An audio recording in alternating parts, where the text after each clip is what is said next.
Hello student, welcome to Orion family. आज हम बात करेंगे क्लास 11 के सेशन 2022-23 के सिलेबस के बारे में, अकाउंटेंसी की। यानी कुछ चीजें क्या क्या इसमें डिलीट हुआ है, नए सिलेबस के अकॉर्डिंगली क्या क्या चीजें, ये सारी बातें हम बच्चे करेंगे आज। क्योंकि सबसे पहले आपको आगे पूरी चीजें पढ़ने के लिए पहले आपका सिलेबस पहले एक बार क्लियर होना जरूरी है। क्योंकि प्रीवियस ईयर के सिलेबस में और इस बार के सिलेबस में कुछ चीजें बच्चे थोड़े बहुत चेंज है, जैसा कि मैंने आपको यहाँ दिखा रखा है। तो अभी हम बात करेंगे, यहाँ पे इसे 3 यूनिट में क्लासिफाई किया गया। आपको स्क्रीन पे 2 यूनिट दिख रहे होंगे, एक यूनिट में आगे और इसे इरेज करके आपको दिखाऊंगा। तो यूनिट 1 में क्या है और यूनिट 2 में क्या है। बच्चे यूनिट 1 का वेटेज जो है 12 मार्क्स का है और यूनिट 2 का वेटेज जो है ये 44 मार्क्स का है, 44 मार्क्स का। ठीक है, तो सबसे ज्यादा वेटेज की बात करें तो यूनिट 2 ही है। तो पहले यूनिट 1 में क्या क्या है, 12 मार्क्स में क्या क्या आते हैं, तो बच्चे मैं आपको पहले क्लियर कर दूं। यूनिट 1 जो है इसमें ऑलमोस्ट 90% आपके थ्योरी पोर्शन है, 90% या 100% कह लो थ्योरी पोर्शन है। अब इसमें पहला है इंट्रोडक्शन ऑफ अकाउंटिंग। अब इंट्रोडक्शन ऑफ अकाउंटिंग में आपको बताया जाएगा भाई अकाउंटिंग क्या होती है। अब इसके क्या कहते हैं, फंडामेंटल अकाउंटिंग के अंदर क्या क्या चीजें आ जाएगी, प्रिंसिपल्स क्या क्या हो जाएंगे, ये सारी चीजें हम बात करेंगे इसके अंदर में। इसके बाद कुछ मेरिट्स और डिमेरिट्स से रिलेटेड बातें हम इसके अंदर करेंगे, यानी बेसिकली अकाउंटिंग के इंट्रोडक्शन से रिलेटेड बातें करेंगे थ्योरी से। इसके बाद हमारे पास एक अकाउंटिंग कंसेप्ट आएगा। अकाउंटिंग कंसेप्ट में बहुत तरह के कंसेप्ट आपको देखने के लिए मिलेंगे। अब revenue recognition concept, matching concept, going concept, ये बहुत तरह के आपको कंसेप्ट पढ़ने के लिए मिलेंगे, जिसपे कि हमें देखना पड़ेगा कि कौन सा कंसेप्ट कहां पर एप्लीकेबल होता है। ये आपको अकाउंटिंग कंसेप्ट के अंदर। इसके बाद आएंगे आपकी बेसिक अकाउंटिंग टर्म्स है। बेसिक अकाउंटिंग टर्म्स में सबसे पहले हम जब अकाउंटेंसी पढ़ेंगे क्लास 11 में, तो कुछ ऐसे टर्म्स होंगे जो टर्म्स आपको क्लियर होने चाहिए। जैसा कि हमने लास्ट वीडियो में आपको कई सारे टर्म्स बता रखे हैं बेसिक अकाउंटिंग टर्म्स के। यदि आपको इसकी वीडियो देखनी है तो आप डिस्क्रिप्शन में जाकर के कई सारे वीडियो के लिंक दिए हुए हैं, जो इसमें मैंने बेसिक अकाउंटिंग टर्म्स के बहुत सारे वीडियो आप देख सकते हैं। इसके बाद हम बात करें फंडामेंटल अकाउंटिंग एजम्पशंस होंगे, कुछ अकाउंटिंग एजम्पशंस की बात की जाएगी। अब अकाउंटिंग एजम्पशन के अंदर क्या क्या कितने तरह के अकाउंटिंग एजम्पशन है, मतलब नॉर्मली हम इसको कह सकते हैं कि हम जब बुक्स ऑफ अकाउंट्स यदि बना रहे होते थे क्या क्या, यानी अकाउंटिंग कर रहे होते थे क्या क्या हमें एजम्पशन लेके चलना पड़ता है, तो ये चीजें उसके अंदर में होगी। इसके बाद आता है हमारे पास सिस्टम ऑफ अकाउंटिंग, यानी हम अकाउंटिंग जो करेंगे किस किस तरीके से करेंगे। इसमें बेसिकली आपको आता है कैश बेसिस आता है और एक्रूअल बेसिस आता है। कैश बेसिस में यदि हम नॉर्मली बातें करें, जिसमें कि आप नॉर्मली कैश में ही ट्रांजैक्शन करते हैं, यानी कि कैश में ही आपका जो भी सेल परचेज से रिलेटेड जो भी चीज होगी। और एक्रूअल के अंदर आता है जो आप नॉर्मली अभी फिलहाल के लिए समझिए कि हम अभी सिलेबस डिस्कस कर रहे हैं, जब चैप्टर आपको बताया जाएगा तो थोड़ी और डीपली बताया जाएगा आपको। इसके बाद एक्रूअल कंसेप्ट की भी बात करेंगे। नॉर्मली एक्रूअल को आप समझना क्रेडिट बेसिस पे। इसके बाद हमारे पास आते हैं अकाउंटिंग स्टैंडर्ड पढ़ने के लिए, जिसको हम एएस कहते हैं शॉर्ट में। कितने अकाउंटिंग स्टैंडर्ड है, कौन इशू करता है, इसमें क्या क्या बातें लिखी होती है, ये सारी बातें हम अकाउंटिंग स्टैंडर्ड में करेंगे। और एक और लास्ट वाली चीज है गुड्स एंड सर्विसेज टैक्स, जिसकी जो की है जीएसटी। क्योंकि अभी आगे आपको इसकी अकाउंट जब हम रिकॉर्डिंग करेंगे यानी जर्नल एंट्री वगैरह की बात करेंगे, तो वहां पर आपको जीएसटी का कंसेप्ट पहले क्लियर होना चाहिए कि जीएसटी सर क्या होता है। बेसिकली एक इनडायरेक्ट टैक्स होता है, हमें यहाँ क्यों पढ़ने के लिए, अकाउंट्स में इसकी क्या रिलेवेंसी होती है, यहाँ हमें थ्योरी वाला पोर्शन पढ़ना है। जैसा कि आप देख पा रहे हैं ये 12 मार्क्स कंप्लीटली आपको क्या है, थ्योरी वाला पोर्शन है। तो इसमें क्या होता है बच्चे, आपको बस जो भी चीजें बताई जाती है वो सारी बातें आपको मतलब की रट्टाफिकेशन के हिसाब से तो नहीं, कंसेप्चुअली याद रखना पड़ता है। और नॉर्मली इसमें से मैक्सिमम चीजों को बोले तो आपको दिमाग में रखने वाली चीज होगी। मैंने आपको पहले बता दिया ये कंप्लीटली थ्योरी पोर्शन है। इसके बाद हम आते हैं यूनिट 2 में, जैसे बात करते हैं, आपको मैंने पहले बताया ये इसका वेटेज 44 मार्क्स का होता है। इसके अंदर में क्या क्या चीजें हैं पढ़ने के लिए, यहाँ पर मैंने लिखा हुआ है क्या क्या टॉपिक डिलीटेड हो चुकी है, ये भी हम बात करेंगे। इसके अंदर अकाउंटिंग प्रोसेस में रिकॉर्डिंग ऑफ बिजनेस ट्रांजैक्शन, यानी बिजनेस ट्रांजैक्शन को कैसे रिकॉर्ड करेंगे, रिकॉर्ड करने का मतलब बुक्स ऑफ अकाउंट्स में कैसे लिखेंगे। इसी के अंदर में आता है वाउचर आता है। वाउचर वो डॉक्यूमेंट होता है जो कि आपके किसी भी एंट्री को वैलिडेट करने का काम करेगा। इसके बाद डेबिट का और क्रेडिट का रूल आता है। डेबिट क्रेडिट रूल क्या होगा, हम इस पे स्पेशली आपको ये सारी चीजें बताएंगे, यानी एक एक टॉपिक वाइज आपको बताया जाएगा यहाँ पे। अभी फिलहाल हम सिलेबस की बात करेंगे। अकाउंटिंग इक्वेशन क्या होगा, अब assets minus liability equal to capital, जिसकी हम बात करेंगे। अकाउंटिंग इक्वेशन एक प्रॉपर आपको चैप्टर मिलेगा। तो बच्चे जहां तक आप देख पा रहे हैं ये आपको प्रॉपर एक चैप्टर करके है, जहां पर आपको इसके बारे में डीपली बताया जाएगा। इसके बाद आप बुक्स ऑफ ओरिजिनल एंट्री, जिसको हम जर्नल के नाम से जानते हैं कि जर्नल क्या होता है। अब जर्नल के बारे में उसके पहले आपको ये सारी चीजें पहले क्लियर होना चाहिए। डेबिट क्रेडिट रूल क्लियर होना चाहिए, वाउचर क्लियर होने चाहिए। इसके बाद कुछ बेसिक अकाउंटिंग टर्म्स होते हैं ये क्लियर होने चाहिए। ये हम बात करेंगे बुक्स ऑफ ओरिजिनल एंट्री यानी जर्नल में। नॉर्मली बच्चे बुक्स ऑफ ओरिजिनल एंट्री कम याद रखते हैं, जर्नल ज्यादा याद रखते हैं। इसके बाद हमारे पास स्पेशल पर्पस बुक है, इसमें नॉर्मली हम सब्सिडियरी बुक्स वगैरह सब होते हैं, इसके बारे में बात करेंगे। स्पेशल पर्पस बुक्स के अंदर आपको कैश बुक आता है, तो कैश बुक में भी आपके अलग अलग वैरायटी आते हैं। सबसे पहले कैश बुक में क्या हुआ करता था, triple column, double column, bank column के साथ क्या क्या कहानी है वो हम यहाँ बात करेंगे। इसमें कुछ चीजें बच्चे आपको रिलेटेड भी है, जैसे यहाँ लिखा हुआ BRS with adjusted cash book, ये भी हम बात करेंगे। बैंक रिकंसिलिएशन, बीआरएस का मतलब बैंक रिकंसिलिएशन, अब ये एडजस्टेड कैश बुक के साथ यदि आएगा, ये वाला टॉपिक बच्चे रिलेटेड है। इसके बाद स्पेशल पर्पस बुक में आपके और भी है, परचेज बुक है, सेल्स बुक है, परचेज रिटर्न बुक होगा, सेल्स रिटर्न बुक होगा, जर्नल प्रॉपर होगा, ये भी प्रॉपर बच्चे एक आपका चैप्टर के अंदर कवर है।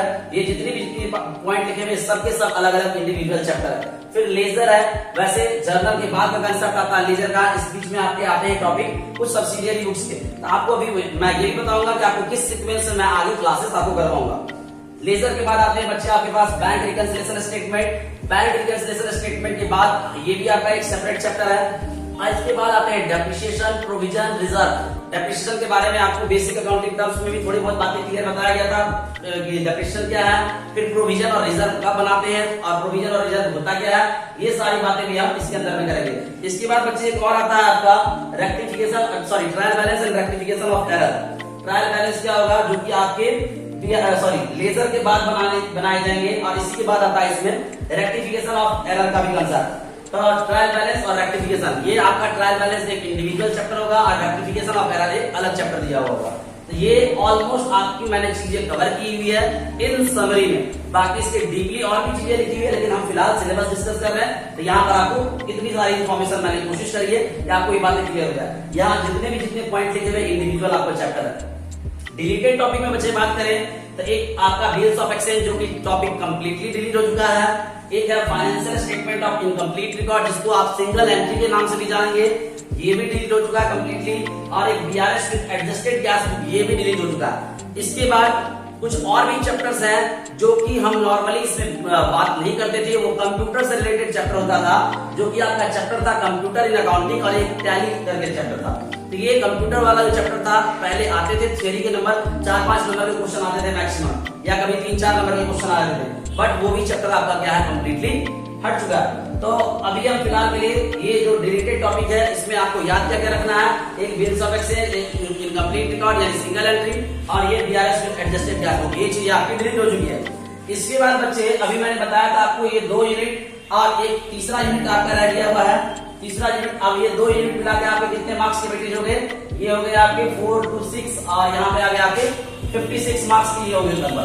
और टोटल पेपर बच्चे आपका जो होगा 80 मार्क्स का होगा। इसमें से 100 मार्क्स के पेपर में 20 मार्क्स का आपका प्रोजेक्ट वर्क होगा, 80 मार्क्स के आपके पेपर आएंगे, ठीक है।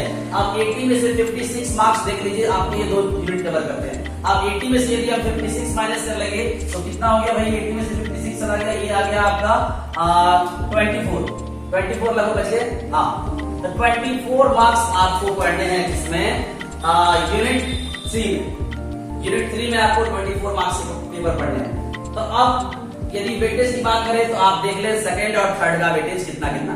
सर थर्ड आपने बताया नहीं, मैं यहाँ पर ही आपको बताता हूँ थर्ड वाले में क्या क्या लिखा हुआ है, आप ध्यान से देखिए। थर्ड वाले में बच्चे एक ही चैप्टर है, जिस चैप्टर का नाम है financial statement of sole proprietorship. Financial statement के अंदर में क्या क्या चीजें आ जाएगी बच्चे, financial statement of sole proprietorship, ये आपका यूनिट, ये हम बात करते हैं यूनिट 3 में, ये आपका पढ़ने के लिए है फाइनेंशियल स्टेटमेंट ऑफ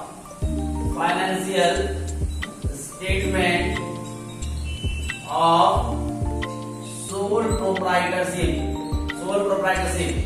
इसके बाद यदि हम बात करें, इसके अंदर आपका क्या क्या पढ़ने के लिए है सोल प्रोप्राइटरशिप के अंदर में।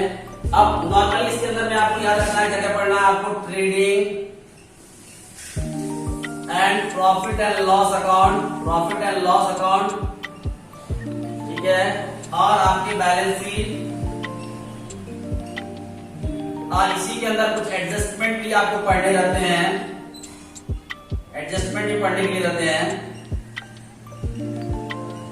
और इसके बाद कुछ और भी चीजें रहती है इसके अंदर में, जैसे आपको मैंने पहले बताया भी था कैपिटल रिसिप्ट क्या होता है, रेवेन्यू रिसिप्ट क्या होता है, कैपिटल एक्सपेंडिचर क्या होता है, रेवेन्यू एक्सपेंडिचर क्या होता है, ये सब टर्म भी अगली बात करेंगे। यानी ओवरऑल बात करें तो ये financial statement of four proprietorship में जब आप चैप्टर की बात करेंगे तो टोटल 2 चैप्टर रहते हैं आपको पढ़ने के। एक तो रहता है विदाउट एडजस्टमेंट में, एक आता है विद एडजस्टमेंट में। तो आप इसके वेटेज की यदि बात करें तो ये वेटेज आपके 24 मार्क्स के रहते हैं।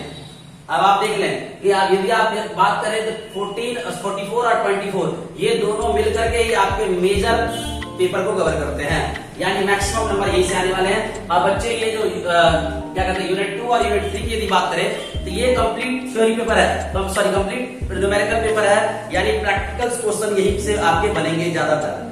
अब बात ये आती है कि सर क्या आप सारी क्लासेस करवाएंगे? हाँ बच्चे, हम सारी क्लासेस करवाएंगे। हमारे इस चैनल पे आपको क्लास 11 की सारी अकाउंटेंसी की वीडियो मिलेगी और आने वाले टाइम में हमारे चैनल पे और भी क्लासेस की आपको वीडियो देखने के लिए मिलेगी। बच्चे आपको डेली एक क्लासेस आपको दी जाएगी और एक पॉइंट आपको क्लियर करवाया जाएगा और हमारे समझाने का लैंग्वेज बिल्कुल एकदम कोई रट्टाफिकेशन नहीं है, नॉर्मल चीजें आपको मिलेगी जो कि टू द पॉइंट आपको समझ में आ जाए, कहीं पे कोई प्रॉब्लम आपको नहीं आने वाली है। और हम बिल्कुल लेटेस्ट सिलेबस के हिसाब से बात करेंगे 2022 टेस्ट के, और जो लेटेस्ट एडिशन वाली बुक होगी उसी के क्वेश्चन को हम यहाँ पे कवर करने की कोशिश करेंगे। और इसके अलावा और हमारे क्लास के साथ साथ आपको कुछ प्रैक्टिस क्वेश्चंस भी दिए जाएंगे जो कि आपको नीचे जो लिंक दिया गया होगा हमारे टेलीग्राम चैनल के, उसमें भी आपको वो क्वेश्चंस मिल जाएंगे और प्रैक्टिस के लिए हमेशा आपको क्वेश्चन मिलते रहेंगे। तो सबसे पहले हम यहाँ पर स्टार्ट जो करेंगे, हम यहाँ जो स्टार्ट करने वाले सर कहाँ से स्टार्ट करने वाले हैं, यूनिट 1 से या यूनिट 2 से? तो बच्चे आप बताओ आप क्या चाहते हो? सर आपने बताया यूनिट 2 और यूनिट 3 का वेटेज बहुत ज्यादा है, तो हम बात करेंगे बच्चे यूनिट 2 में ही स्टार्ट करेंगे और यही से हमारा शुरुआत होती है। हमें आना है पहले जर्नल पे, जर्नल पे आने के लिए पहले हमें ऊपर की सारी कोई चीजें जो है वो पढ़ना है। तो हमारा जो प्रोसेस चलेगा बच्चे, सबसे पहले अब जो आपको मैं बताने वाला हूँ डेबिट क्रेडिट रूल बताने वाला रहूंगा, यानी जो आपको आने वाली चीजें रहेगी वो सीक्वेंस ऑर्डर बता देता हूँ आपको मैं। इसके बाद डेबिट क्रेडिट रूल के बाद मैं एक ऑर्डर आपको बताऊंगा और आप ऑनेस्टली देखना कि आपको उस ऑर्डर में चीजें समझ में आती है, इसलिए मैंने अपना एक अलग ऑर्डर बना रखा है। आपको डेबिट क्रेडिट रूल के बाद फिर आपको मैं जर्नल बताऊंगा, फिर उसके साथ लेजर बताऊंगा, यानी हर वो चीजें आपको इंटरलिंक करके दिखाऊंगा ताकि आपको ये कंसेप्ट पूरा क्लियर मिले। तो यहाँ पर आपको सारी वीडियोस मिलेंगी, एक टॉपिक हम कवर करेंगे और हमारे इस चैनल पे जितने भी अकाउंटेंसी की टॉपिक है ये सारा टॉपिक कवर करवाया जाएगा। आई होप आपको कहीं कोई दिक्कत ना हो, इसलिए आप हमारे चैनल पे बने रहिए और ये सारी चीजों को देखते रहें। आपको अकाउंटेंसी की सारी कंटेंट यहाँ पे मिलेंगे क्लास 11 की। आई होप आपको ये बातें क्लियर हो गई होगी बच्चे। अब हम मिलेंगे नेक्स्ट वीडियो में। Thank you.